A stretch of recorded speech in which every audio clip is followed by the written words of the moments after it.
I, like many other people on the internet, started reading Dracula during May of this year with the Dracula Daily chronological Substack reading experience. And I thought I would talk about the experience of reading and also what I thought about Dracula ultimately. And also, welcome to Actual Spinster. My name is Anna Marie. So this was my first time reading Dracula, so it was very interesting, and I went into it with an awareness that I wouldn't be reading it like how Bram Stoker intended for it to be read. And I am really interested in alternative ways of reading because I really like experimental fiction, and that often forces you into a position of discomfort or difficulty in order to make you more directly or more like physically or more just like frustratingly engage with the practice of reading, the like materiality of books, and also the content on and form of literature and like stories and narrative,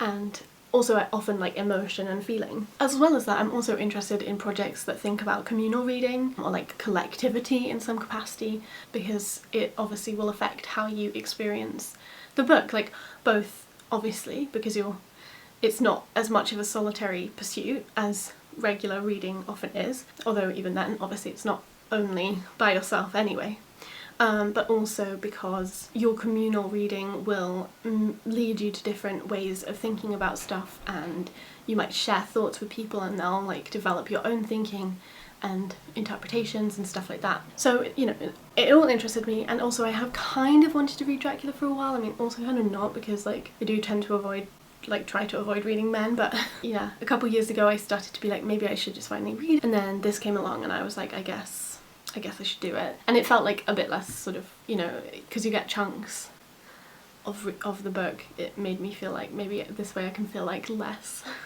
oppressed by like his male voice and his misogyny. Obviously I do know like who Dracula is, I know what like the twist is, especially at the beginning. Like obviously I know why Dracula is behaving like a freak, it's because he is a vampire. And in a way, like I felt like Dracula was like almost a victim of its own success for me, because I didn't find it particularly like captivating or scary or whatever, because I was just like, yeah, okay, he's Dracula, I get it, like I know. But I'm glad I read it the way I did. I think that was fun. I really enjoyed like looking at people's silly Tumblr posts about it. I did depart from the reading schedule in mid-October because I just kind of wanted to finish the book, so I just went for it. Something that I kind of talked a bit about, I think, in my War and Peace review video is about like the temporality of reading. And I do think that this project is really interesting in that respect, or at least, maybe it's not interesting, but just like plays around with that, because it literally makes you read what is happening in the book's chronology on the day, like on our real life date chronology.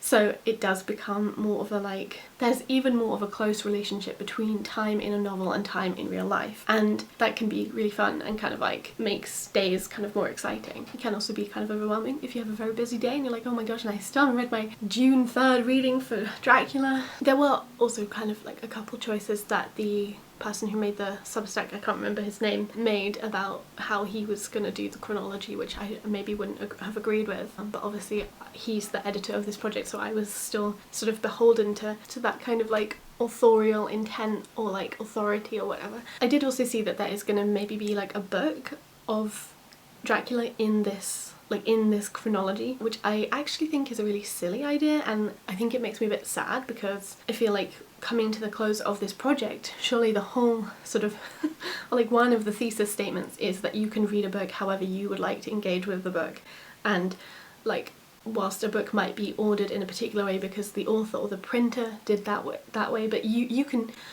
physically rip out the pages. Obviously I know, you know, but like metaphorically rip out the pages and put them in the order that you want. When I was a kid I used to read like books with like 3 storylines, and you would get snippets from each, and then it would go around again, right?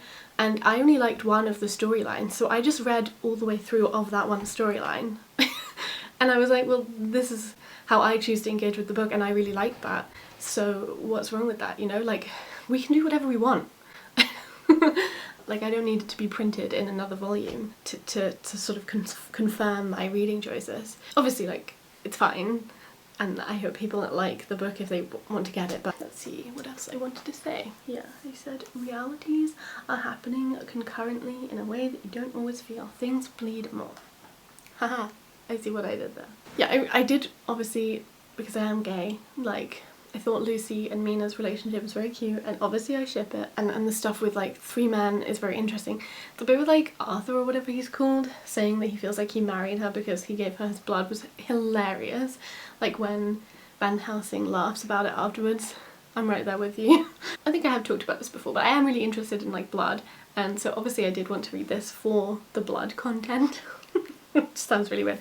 Just like I'm interested in how like the blood is like metaphorical and physical and blah blah blah. And yeah, like that was interesting. That's also why I liked that scene, because it was very like direct about what Bram Stoker kind of fears about the new woman, i.e. that she like is just this like porous, monstrous creature who just like takes in men's energy, veracity, blood, and also, yeah, okay, I lost what I was saying. Anyway, I hope that makes sense. I think one of the problems with the chronological reading is though that there is sometimes just a really long gap, and then you feel a bit like out of touch with the experience of reading it. Something I definitely became aware of because of the way we were reading it, and because of the community of people reading it at the same time, was how near the end, when the whole group of like Jonathan Harker, Mina, John Seward, whatever, all of those men, Van Helsing, when they like get together to try to get Dracula basically to figure it all out, they're constantly reading each other's journals. So there is this like sense of their consuming each other's like thoughts and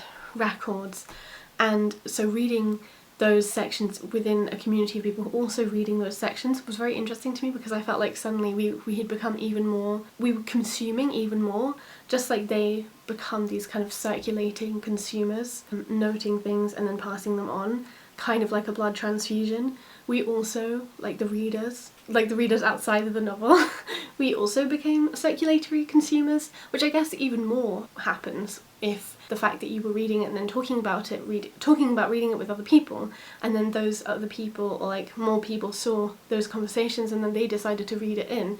That becomes even more of this like circulation of text, and I don't know, yeah, like I thought that was like a fun dynamic to play around with. I think overall, like, I'm not that surprised that I didn't love Dracula. I think there's just like a lot of misogyny in it for me. I think it gets quite boring at points, especially Van Helsing's like incessant lectures. I think, you know, because there wasn't much sense of suspense for me, that's the word, I just kind of like, I didn't feel so like captivated.